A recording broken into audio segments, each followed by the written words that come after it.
Hey, you're listening to Cracking the Code, the podcast for leaders building and growing service-based businesses. If you are in legal or medical or financial services, if you have letters behind your name that qualify you to do what you do for a living, you are in the right place. I am your host, Rob Briggs, here to bring you intel and access that are designed to decode how technology can be and should be impacting your growth. All right, let's get into it. All right, thanks for tuning in to Cracking the Code. I'm Rob Briggs with Code Conspirators, and today I'm excited to welcome Jamie Atkinson to the show. And we're going to start with a number that absolutely broke my brain when I first saw it: 65% acceptance rate. That's the podcast booking acceptance rate that our guest today, Jamie, is going to talk through how he achieved that. And Jamie, thanks so much for being on the show. Why don't you take a minute and tell us about yourselves for those who may not know you?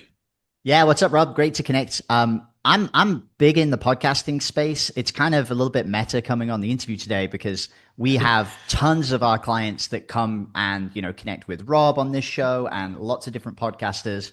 And right now I'm doing some more podcasting for myself. Fundamentally, as a company, we just help people get booked on shows, but not just get booked, make sure that when they come on a show like this and they have this kind of experience, that it actually helps them in their business. It gives them more credibility, more content, and ultimately more sales. So that's what we're all about. We've built a giant network of 75,000 podcast professionals, founders, CEOs. And today it's going to be a fun conversation because we work with a lot of people who are service-based businesses in that 7 to 8 figure range, Rob, which I know is a lot of the people that are listening. So I think this is going to be great for us to just get real specific, because the strategies that we deploy for the high 7 and 8 figure entrepreneurs with podcasting is actually way different than most strategies that you might expect, and very different than what we do with like beginner founders. So stoked to kind of dive into that today. Yeah, awesome. So I'm excited to dive into this. But so number one, could you talk through what you see? So the small businesses are looking to grow their influence, grow their network, and ultimately grow their business, their revenue, et cetera. And so podcasting is a bit unique from traditional methods of SEO and paid ads and things like that. Where do you see kind of businesses having the most success coming through the podcast system, if you will? Yeah. Is Super good question, Rob. I mean, the biggest thing is, like, I always say to people, don't like overcomplicate this. Like, I speak to a lot of honestly, the people that I hear this from the most is actually 8 figure founders than 7 figure founders, funnily yeah, enough. Something about just having a bigger business makes it more challenging. But I was chatting to a business owner the other day. He runs a really big sales agency. They have upwards of 170 salespeople, do hundreds of millions of dollars of sales, through their reps every single year.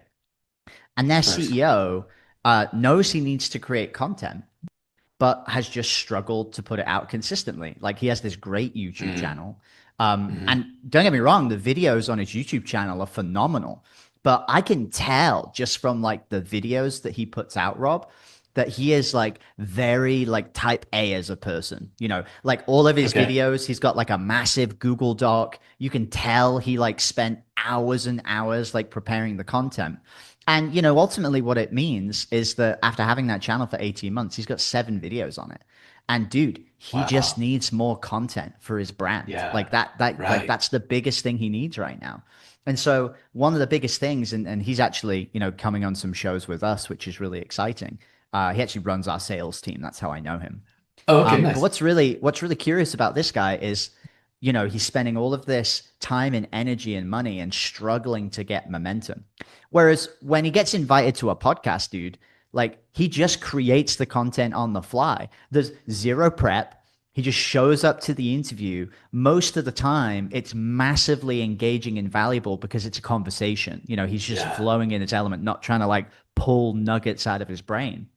But dude, like, he can put that content on YouTube and wherever he wants to. But if he just Mhm. gets invited to shows consistently, he is creating content. And so fundamentally, before you even get into the cool stuff with podcast guesting, speaking on other people's audiences, and, there's going to be a ton of people listening to this podcast today Oh, sorry. I just had a phone call from my lawyer. I hope that wasn't Oh, terribly no important. worries. You know, I'm a lot of sure. people who are going to be listening to this podcast today, they'll have never heard of me before. And so, Yeah. one, I get to create this piece of content talking about something that I probably haven't talked a lot about before, specifically helping businesses who are, seven figures as a service business. But two, there's a bunch of new people in this audience who are going to find me. And so, those are some of the big key highlighted benefits that you can see out of the gate. But, what's kind of wild about this as well is that podcasts, apart from like paying for somebody to help you to do they're free. Nobody's like charging Yeah. you to go and speak in front of their audience. I don't think there's any other medium that exists in, by the way. Like if you want to go do a joint venture partnership, if I just said, hey Rob, are you cool if I just email your whole list about my business? You'd be like, dude, there's Yeah. no way I'm gonna let you do that, right? Sure, But sure. like podcasting, like that's naturally inherent. And so, that's a really interesting thing for a lot of you guys who are at the 7 to 8 figure range.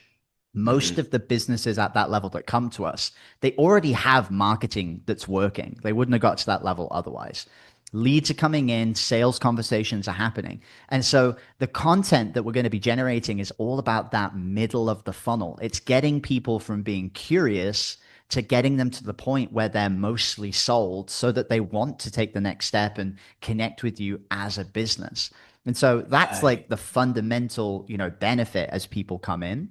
And there's some cool like advanced tactics that we do with people, to get more of that content in front of them. But I mean, that's really what it boils down to, dude. So I really don't think podcasting is that crazy when it comes to a Yeah. method. A lot of people forget that podcast interviews is just content that you actually don't really have to put a lot of thought into producing. And if you think of it in that way, that's probably one of the biggest hacks to being able to consistently put out, more content. Right. I love that take. And so I've been trying to like guest appear on podcasts for several years. And I can't tell you how in the beginning how nervous I was. Like how do I show up and thinking about the audience?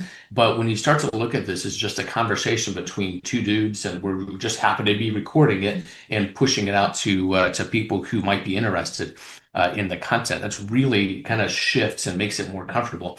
And then nothing, nothing helped prepare me for this, like starting this, at the behest of some of our team. They said, you're having all these conversations. Why not hit record and publish them? But so one of the things you mentioned is kind of this is just an engaging conversation. And I love the way that when it's a conversation or it's not scripted, every conversation we have is going to be unique, and that's going to give plenty of opportunity for people to listen to something that they've never heard before. You have thoughts on that?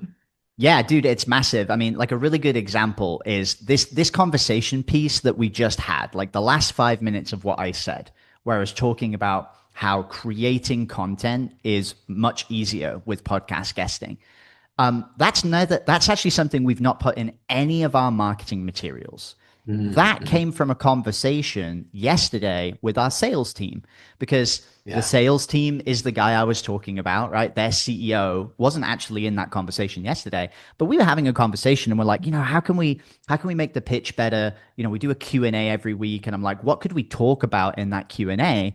And I said to them on the call, I was like, well, dude, let's just look at Josh, who runs this company. And we had that conversation and they were like, you know what? That is a really great point about it saves a bunch of time and it creates that content. And so Yeah. that's a very fresh idea. We bring it into this podcast episode in the conversation because it's top of mind. It's literally something I've Right. just been talking about this week. And here's where the magic happens, Rob.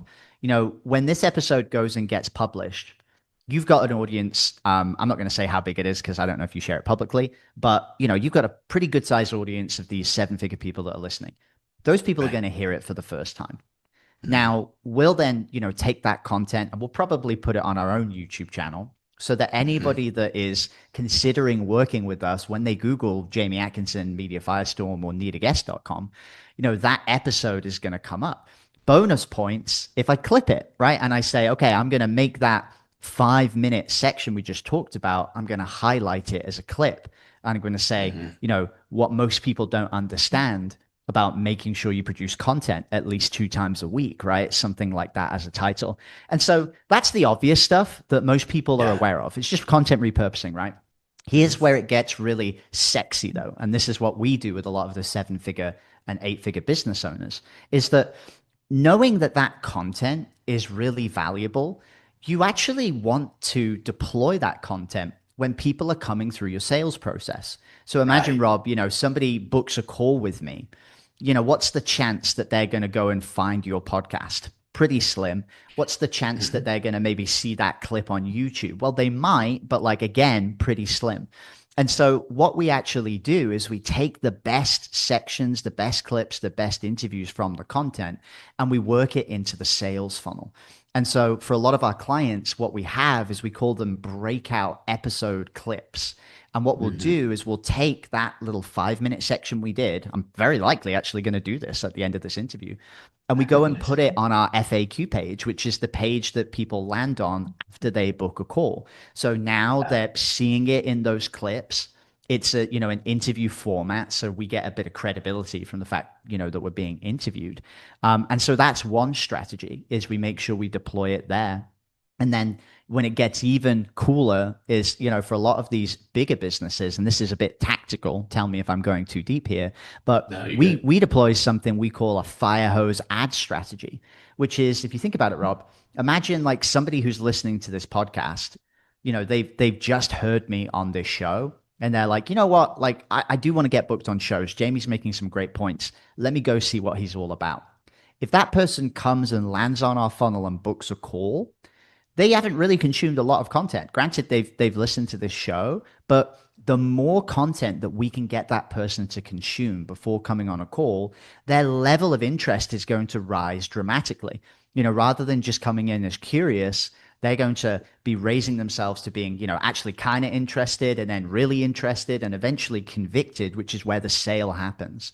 And Yeah. so the fire hose ad strategy, what we do is when somebody books a call, for 7 days after they book a call, we actually set up Facebook ad retargeting. And I actually learned this from one of my Mhm. mentors, a guy called Jeremy Haynes, great guy. And Yeah. he does this a lot for his brands. And so imagine, for the rest of those 7 days, every time you go on Facebook, you're just seeing tons of podcast content. It's either little clips, little shorts from the episodes, or it's full blown long form, podcast interviews. And so what we basically do is it's so low cost, like it doesn't really cost a lot. You just set the ad frequency very high. We load up 15 to 30 podcast episodes and maybe 20 to 40 podcast clips. And we literally, like a fire hose, like spray this content down people's face so that they're overwhelmed with all of this content that they're seeing. And so Yeah. as they're going through the sales process, booking a call, about to show up for the call, they have the call, they've just got so much exposure to content. And so the reason I share this is that a lot of people think that podcasting is very one channel minded. I'm going to go on a podcast and I'm going to get clients from podcasts, and that's why I'm doing it. But the reality is, content is this complete engine for all of the marketing inside of your business. And you really want content to be put in front of the best people who are most likely to buy. And, a lot of the time, that's the people who are coming through your sales funnel. And so this is a big part of what we deploy for these, higher level business owners is we want to make sure not only are you creating content, but we want to make sure that there are systems built in that's going to distribute this content, especially to the right people, and some of those Yeah. some of those key components actually make all of your other marketing work a lot better too, whether you run Facebook ads or a more traditional marketing approach if perhaps you're an in-person service business. So that's Right. some of the stuff that we try and think about when it comes to creating this content. Love that. And everything you do exponentially impacts everything else you do, right? And so we use this phrase all the time, but consumption of content drives conversion, eventually. And so what we try to do, what we've seen, or the stats, it's getting longer and longer. People are inundated with more and more ads. But when we see that people are engaging with content across more and more platforms, we see when they hit kind of the 7 hour mark of consuming your content, they're sold. Whenever they show up to that Yeah. final call, right? They already know you, And they like you. Yeah. like Rob, like think how insane that is. Like think about Yeah. the current attention span of people. Like you're Right. lucky if I'm paying 3 seconds of attention before I'm like going off onto the next clip. And Hmm. so you're dead right. I mean, years ago they used to say, okay, you need 7 touch points, right, before Right. somebody gets engaged. I mean, in the modern age, you're right. It's actually there's a significant amount of content that has to be consumed. And like a lot of the time, they're not just going to come to that on their own. You have to work it into a system to make sure that you're making it easy, for people to consume that content. Yes. But nowadays, I mean, the other stuff you got to think about is like, is the Google search and the AI functionality is nuts. Like we Right. had just the other week, this is a funny story for you. I had a customer that was on a sales call with one of my sales reps, and the sales rep was like, "Hey, I think it's about 2 months ago now." I say it the other day. It was like 2 months ago. Time's flying. It's been a year. Sure it is. And he was like, "Oh, dude, like I think you need to have a conversation with this customer. Like he found some like really weird stuff." And I ended up getting on a call with this customer, and he's like, "Well, Jamie, I'm like really nervous about working with you." And I'm like, "Dude, why? Like, help me understand. Like, I'm an open book here." And he opened up his browser and he shared like a Google search, and he had looked at something like he had like Googled our company name, or is this a scam, or is it legit, or something along the lines of that. And Google Gemini, which is the AI search that powers, Google search now, it pulled up this like paragraph at the top. And I can't remember the exact wording, but it was something along the lines of, yeah, needaguest.com has been established for a while. There's a fairly good chance that they're a legitimate company, but there are some reports of podcast scams where people have lost $2,000 when actually Mm. engaging with it. So I looked at that, and then I went into the AI search, and the thing with these language learning models is they're very sensitive. They Yeah. basically scrape and pull in information from all sorts of places, mainly Reddit, big authority sites, podcasts, especially like if you have this being posted on a website. Anyway, as it turned out, when we started to research what was being pulled in to tell Google that this was a scam, there was a couple of Facebook posts that were from 2021. And these Mm. Facebook posts were not related to our business at all. But the guy had mentioned in it, he's like, yeah, I have a podcast and I occasionally need a guest, to come onto the show. And, Right. this person interviewed me. They opened up my Facebook ad manager and they scammed me for $2,000 and they pulled money Mm. out of my account. It's actually a fairly well known podcast scam that a lot of people have been hit by. Anyway, Yeah. completely unrelated to us, but it was being pulled into the AI search. And so one of Right. the things that we ended up doing was, one, we asked the guy to take the post down because I was like, dude, like let me show you how this is impacting my business. This is giant. But two, we went out and we specifically created a ton of podcast content around that topic in particular.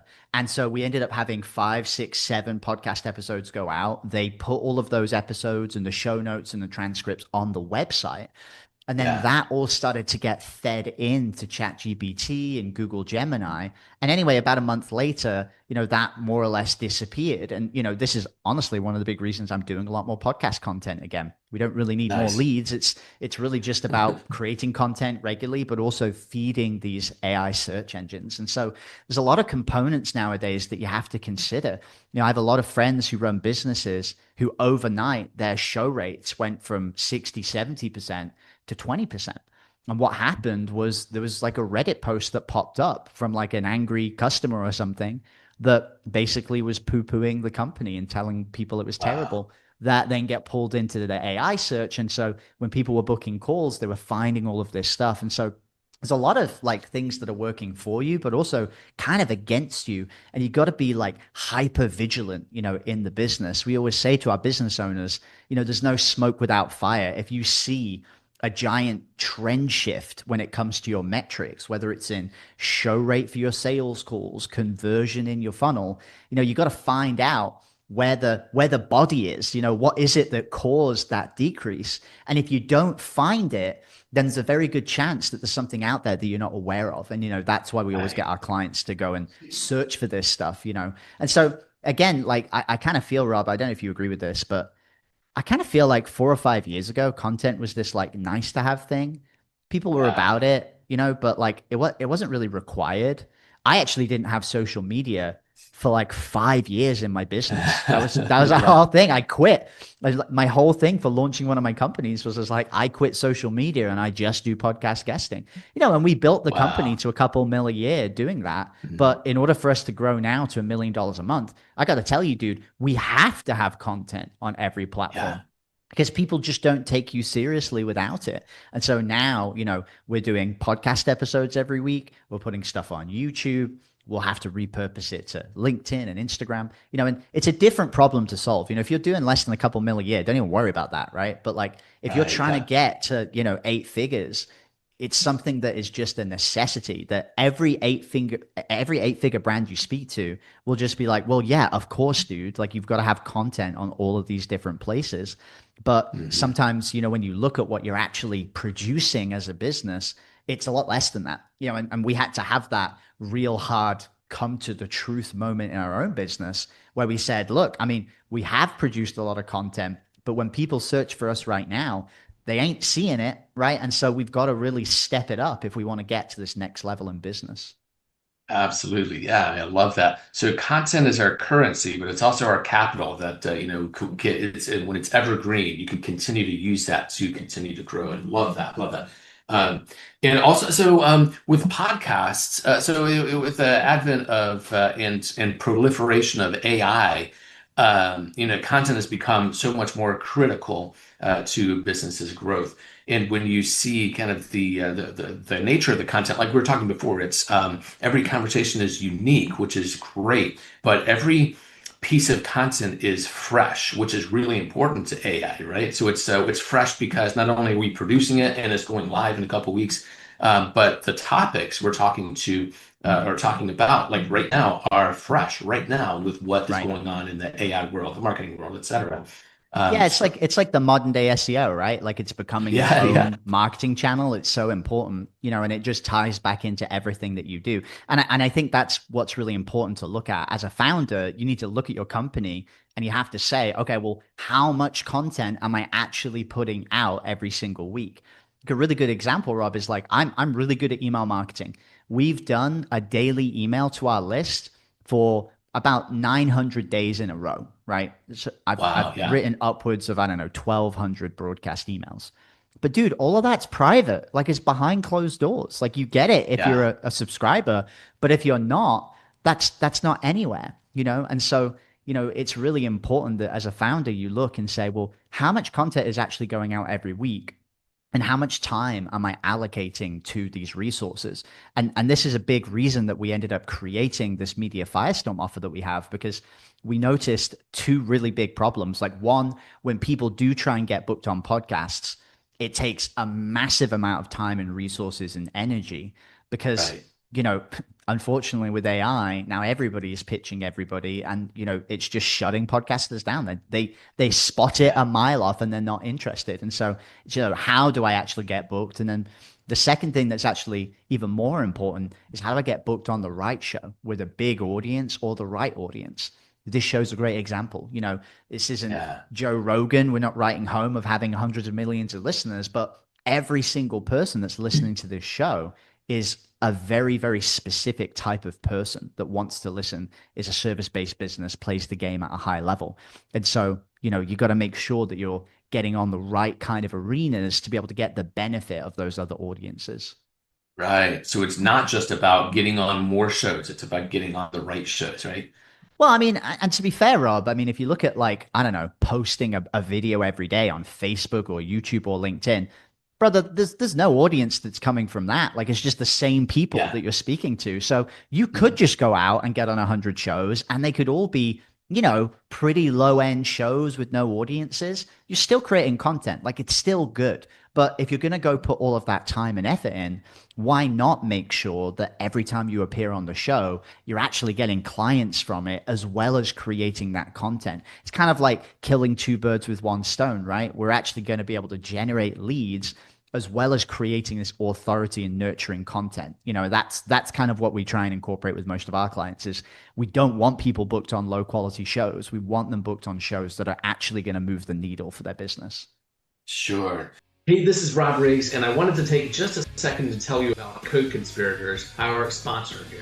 And we are a technology focused performance marketing agency serving professional service firms. So that's legal, medical, financial, engineering. If you take a test to do what you do for a living, we help you grow your practice with websites and apps and software and performance marketing. That's organic, paid ads, retargeting, conversion optimization. And we're also doing a whole host of things with CRM, AI, and automation that's been bringing our clients tremendous value. If you're curious at all, go to codeconspirators.com to learn more. Now back to the show. No, that's so critical. And what I love about podcasting is, aside from what we mentioned already, but the network grows exponentially, right? So you're exposed to my network, I'm exposed to yours, and the content is evergreen, and so we can highlight that the best of clips from now until forever. Yeah, and It's so important. I also think it's like good attracts good, It's like Hmm, hmm. we built this network over, honestly years of being inside of this business. Me and my co-founder, we've been in the podcast space for what feels like forever now, decades. And one of the things that's Yeah. really kind of exciting about it is that, we built this community that all of our podcasts come from around about Mm. 2020. And then the first couple of years, it took us a while to get to 10,000 members. And then it just exploded after that. Today we're at 75,000 members, and it really is It's just huge. continuing to accelerate. And what we've noticed is that the more shows we bring into the network, the higher quality shows that we connect with, it's sort of this like compounding effect. I think even you, like when we connected, were like, dude, I've got a great other podcaster that I want to refer to you, and you connected Yeah. us together. And so there's this really powerful effect with this network that we've built, and it's sort of unique in a lot of ways because most booking companies don't have a network. They have relationships. They just pitch people and they get kind of friendly. We've been able to Yeah. luckily build this brand where people come to us all the time, and now we're sort of riding that snowball down the hill, which is exciting, to get even more people coming towards us. And with a user base of 75,000, that produces a ton of value exponentially, I guess.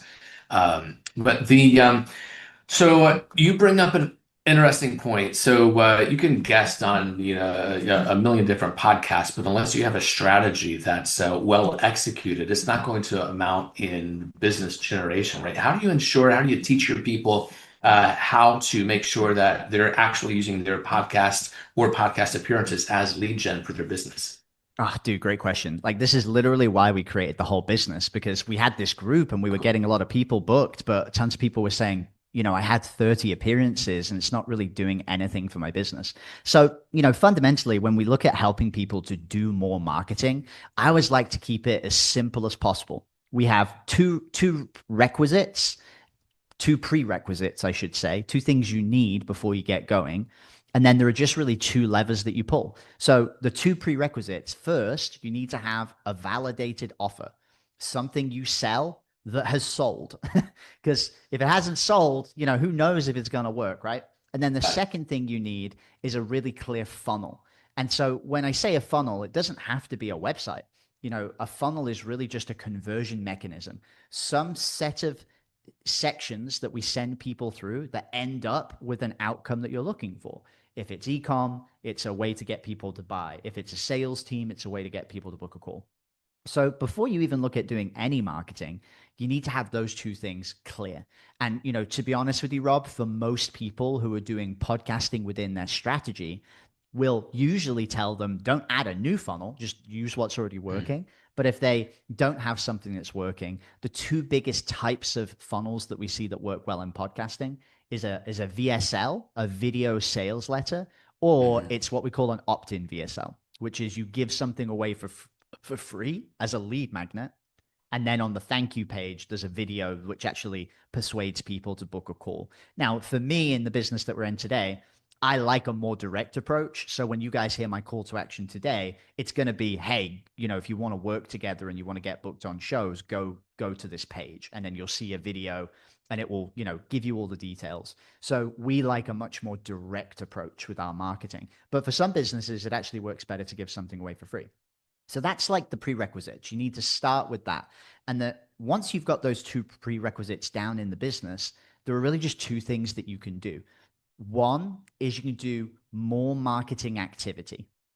So that would be more appearances, getting more exposure, sending more emails, running more ads, making more posts. You can just do more marketing activities. And then the second thing you can do is that you can improve conversion of your conversion mechanism, your funnel. And that's really just the only Yeah. two things that you can do. So, when we work with a lot of clients, the very first thing that we do is we look at their funnel and we see how it's converting. And we have this theory in our business. We call it the theory of being average, where what we do is as a business, we're not trying to get you to become like the best in the industry and spend 100 hours rebuilding a funnel. What we're doing is we're looking at your metrics across the board and we're saying, where are we massively below average? Because it's real easy to become Mm, average. And so, yeah. a really good example of that is I had a business owner. He was doing about $4 million a year, service based offer. He was helping CrossFit gyms and he was booking about 15 sales calls a month, right? Pretty good business owner. Very good in the delivery. Customers stayed forever. Not so good in the marketing. And when we looked at his funnel was only converting 1% of people to book a call. Wow. Now, Yeah. when you looked at the funnel, it was really clear why. It was really confusing. And so what we did with him is we got him to deploy something that we call a minimum viable calendar. This is one of the funnels that we use with a lot of our clients. And the way that these work, Rob, is they're not that complicated. Instead of building a big, fancy, complicated website, you basically send people direct to a calendar, a Calendly link or a conversion form. But the key Yeah. thing is we use really powerful marketing copywriting principles to make that convert as highly as possible. So the concept of that minimum viable calendar, we call it an MVC, is just most of the time you're going to get like 10 to 15% of people that land on it to book a call. And so Mm, we deployed that with this guy and he went from a 1% booking rate to like a 5 or a 6% booking rate overnight. I think in the first week he went from 15 calls a month to 15 calls a week. So, that's one of the first things that we look at is we look at the yeah. metrics. Are we way below average? And that's the second lever that we pull, which is, okay, we need to do better, in the conversion. But the other one, and this is just a really obvious one, is just do more marketing activity. When my Yeah. business was stuck at about five to $600,000 a year, we were doing some marketing activity. We were sending a daily email. We were doing a couple of podcasts a week. And we were actually spending at the time about $5,000 a month on doing outbound cold emails. We were sending Hmm. about maybe 300,000 cold emails a month. And that was producing some good calls. And, I actually went to a mastermind and some guy, who was at the mastermind, like sat me down and he's like, dude, you're asking about how to improve this and how to improve that. He's like, your numbers are fine. You're just not doing enough volume. He's like, just Sure. crank, like do more. Like he actually, I won't tell you what he called me. It was pretty, it was pretty rude, but he basically called me an idiot. And he was like, dude, what are you talking about? Like crank. Yeah. So literally the next day, Rob, I went to my marketing guy and I said, "Yeah, we're gonna spend like 8 times more money." And so we went from spending like 5 grand a month to 30 grand a month on marketing. Guess what Yeah. happened to my business? It like Yeah. tripled to 5x overnight because we just did more. Now, when you do more, shit breaks. Like our sales team like started to underperform and there was different areas and we had to recruit. There's new problems that come up. But Yeah. sometimes the simplest thing about growing your business is that all of your numbers are good enough to scale, dude. And you just need somebody to kick you up the ass and say, all right, go do more marketing. I had a sales Yeah. call with a guy this week. His business is doing 350K a month. When I asked him where all of his leads was coming from, he told me Google Ads. And when I asked him how much he was spending on Google Ads, guess what he said? making 350 grand. Like, how much do you think he's spending on advertising to make that? Is he spending 30 to 50K? Bro, he was spending $10,000 to make Wow. 350. And Okay, he was that's good like, numbers. yeah, Yeah. I want to get on podcasts and I want to add these different marketing channels. And I'm like, brother, I gotta be real with you here. Like, yeah, this is going to help you 100%. Like, podcasting is great. Nurture is going to be great. But dude, I need to slap you upside the head right now because why are you not just doing more of what's already working? Like, this is Right. an obvious fix. And he was like, well, I can't scale that campaign anymore. I'm like, okay, well, do you think you could try and figure out how to solve that problem so you can spend more Mhm. money on marketing? Right. And so for him to go from where he's at to 8 figures is just figuring out how to spend more money on marketing. Like, it's a simple enough Yeah. problem to solve. So those, are always the prerequisites that we come back to when we're helping people to figure out, well, how do you actually make money from your podcast? Well, dude, it's just a numbers game. You just got to look at the metrics and figure out what's working. Is there a clear product that sells? Is there a clear funnel? Well, what are those metrics telling me that's going on in the business? And what can I fix? What's way below average for the industry? And then once we've got everything to average, we just do more. We do more appearances. We get you to put your balls on the table and spend more money on marketing. Most people are Hmm. terrified to do that, but it's Yeah. really just a game of taking more risk. But when you know what your numbers are and you know the metrics of your funnel, it's a calculated risk. Yeah. Sure, you're effectively going to the casino, but the odds are more in your favor because you've got more control over it. And so that's kind of the game plan, my friend. Like, that's what we really encourage people to do, is just make it simple, because a lot of the time we work on problems that don't really need to be fixed, and we Yeah. avoid what actually needs to be done because it's a risk, and we're, as we go and we take more risk in business, we gain more responsibilities from that risk, and it actually stops us from wanting to take more risks. Your business grows, payroll increases, the team size expands. Well, now you're a lot more averse to taking a bet on something that's going to grow the company. And the more we can lean people into taking those bets, the more we can get them to grow the company in the way that makes the most sense. Absolutely. So you covered a ton there, but I've been taking notes, but a couple thoughts. Like we have a client that sells he sells all things for runners. So he's got these cool split toe shoes to help people like run over like gravel and rocky terrain, and That's these cool. poles to help people with yeah. But he trains people as well how to train their body to be able to perform. And one of his notes is kind of alluded to like in your content is if you want to win more races, you can change two things. You can take a longer stride or you can take more steps, right? And which do you think you can more easily do? The longer stride is more easily achievable in your training, but then you want to take more of those strides, right? And so you're going to run Right. faster.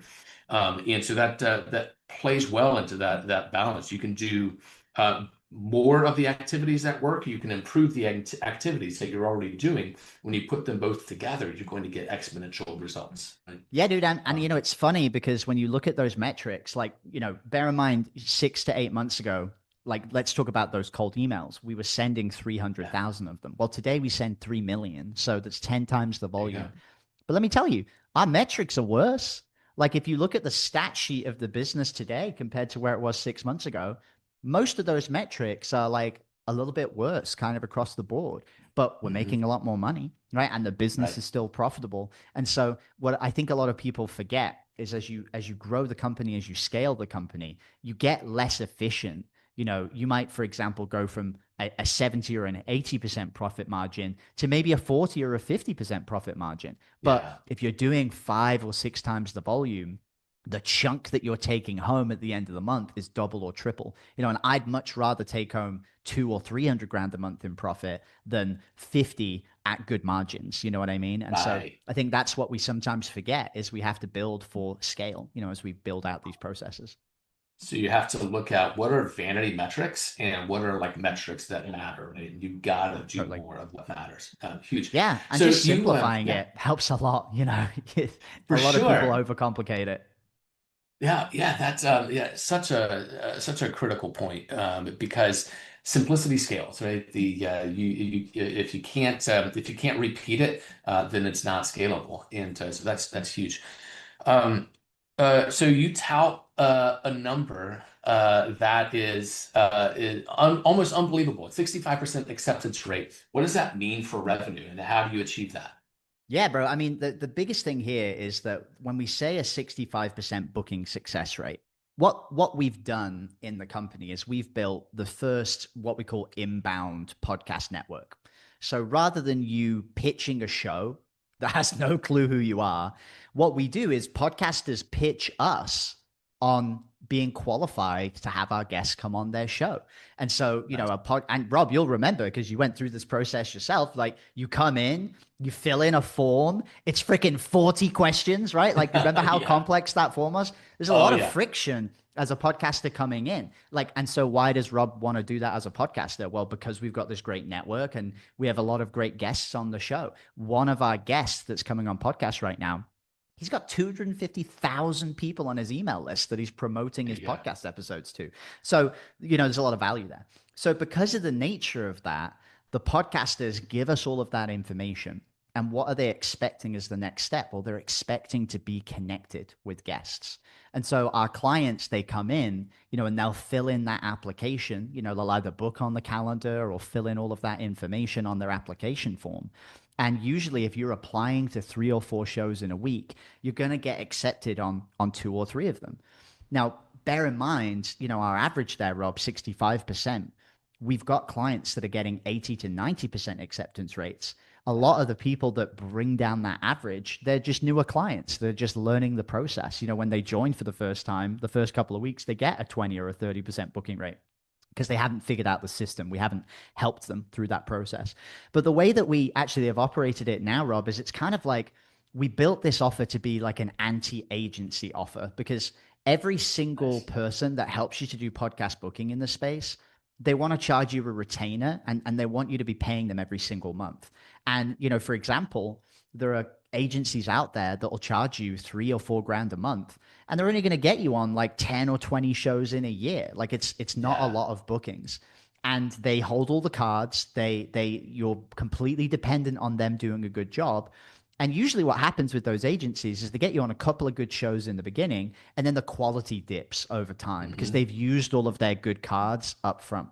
And so Right. what we've built here is this directory that's constantly growing. So you can come in every single week and see new shows that are joining and you can get booked for yourself. And when we have clients coming inside of Media Firestorm, we actually teach you how to delegate this to a VA. And so after about 30 days of being inside of our process, most of our clients, they've got a simple VA that they pay, I don't know, $5 or $10 an hour to. And they're really just doing all of the booking in an hour or 2 hours in a month. Because as we go through this process, Rob, we get you to get all the answers and all the questions, and we get you to build out an asset doc.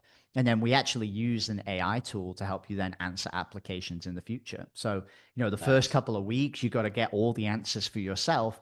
But then once you've got all of that foundation, a VA can come in, they've got this big asset doc with all of the answers. We've got all the application stuff for the client and the podcaster together, and AI can just fill in the gaps. And so, I actually have someone on my team who does all of my bookings. Literally on Sunday, she went through and in 2 hours, she applied to, I think, 45 podcasts for me. And so I've Okay. got like so many shows that are coming onto the directory. So that's the Nice. whole goal with this is because the booking rate is so high and because we've built the system to be deployable, kind of once you're in and once you're using the system and 30 days in, once it's all like making sense, you just keep getting booked on shows every single month and you've got full control, within your internal Yeah. team. And so that's the way that we've built this. There's a balance between making the sign up easy and getting enough, people in the funnel, and then the friction that kind of makes people prove themselves, prove they're really interested in showing up. How did you gauge kind of where that equilibrium is? Like, where do you balance that? Dude, it's a balance. And I got to be real with you. How we do it is that we just have significantly more podcasts than we have clients. And so You know, There you we go. we charge a tremendous amount of money to our clients coming in. I'm not going to say the exact amount because by the time this podcast airs, we may well have put the price up again because we've done a couple of price increases in the last 6 months. But it's a lot of Sure. money, you know, and it's all based on ROI. Like if you're a seven-figure business owner and you're coming in, you know, if you get one or two clients a month, this is going to massively pay back whatever you pay us, you know, as a client. Yeah. But what we did was we had friction on the front end because of price. So we only sell a few new clients every single month. I think it's about 10 or 20 clients a month, whereas we bring in 200 to 300 podcasters a month.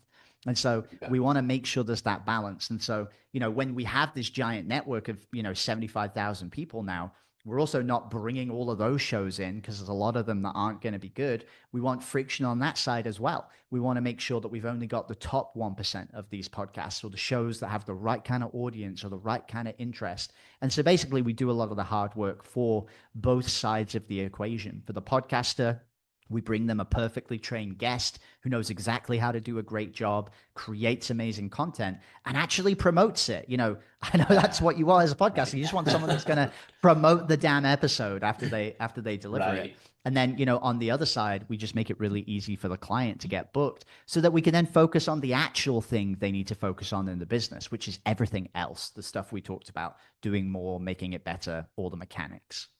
Yeah, yeah, yeah, yeah. So a lot of our audience are professional services. They have their own business. They sell their knowledge for a living. They have letters behind their name to qualify them to what they do.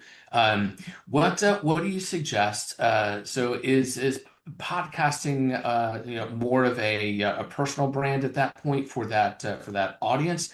Or how do you suggest somebody getting started and really making a go of it, really getting some ROI from their podcast appearances or starting their own podcast? I mean, it kind of depends. I mean, you don't have to be the face of the brand. There's a lot of companies that we've worked with where they've actually put like one of their other team members within the face. I've had it where we've done salespeople who are doing these interviews because at the end of the day, you just need a trustworthy face that represents the brand that's going to answer questions and basically give people confidence. I mean, you only have to look at some companies like, you know, Geico, for example. Who's the Yeah, brand mascot? It's a freaking little lizard, right? That's yeah, CG and animated. So just because you run the company doesn't mean that you need to be the person that's doing it. But there's a lot of value in you being the person that does the speaking because you know it permeates down for the rest of the business. I would say to people, don't overthink it. You can come in and you can do it for yourself. You know, if you do it for 2 months or 3 months and you're like, actually, I want to get one of my other team members to do it, you can swap them over. You're actually mhm, creating content for the whole brand. There's actually nothing stopping you getting your whole team to do this. In my right, previous business, I had one of my internal team members, her name was Brittany. She actually did tons of interviews. I had her do nearly 500 interviews in the space of nice, 18 months. And we put all of this content out there. She was a salesperson for the company. okay, And so not only was it me that was doing the speaking, but you know, as a rep, she was doing all of these interviews and putting them out there as well. And so yeah, yeah, you can do both, but it's like I said before, content is a necessity. It's no longer something that's optional. And the question you just have to ask yourself is, am I currently producing at least one or two pieces of content a week? And is it quality? Like, are people coming and are they engaging and are they seeing it? And if the answer is no, you just have to ask the question is like, what's the easiest way for you to go and create that? And this is the big reason that people come to us all the time. It's nothing unique about us, Rob. It's what's unique about the medium. People say, I feel like mm, I have a gift. I feel like I've been, you know, called to speak. I feel like I communicate, you know, properly in conversation or when I'm speaking to people in person or sometimes even speaking on stage.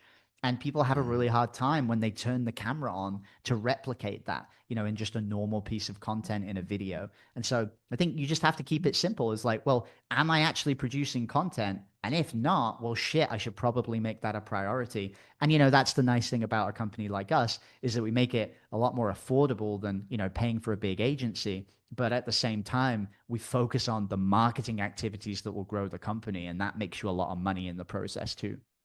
nice, love it. And Jamie, I know we're coming up on time, but real quick, how does somebody get started with you? How does somebody, find you and inquire, get more information, et cetera? How do you want to guide Yeah, people? I would always say, if you're a seven-figure founder, even if you're smaller than that, and anything we've talked about today resonates with you, at the end of the day, you got to put content out there, and you want to be strategic about it. We want to make sure we're positioning your offer correctly, and if we do it correctly, not only can this add, a lead generation channel for you, a lot of the time will make your other marketing, really powerful too. So if you want to explore how this works, straight up pitch, just go to needatopguest.com. That's needatopguest.com. And you'll see that video that goes through a bit about us and our services. You can book a call. When we have these calls, there's no pressure. It's not high sales stakes or anything. It's just a conversation to see if this makes sense for you.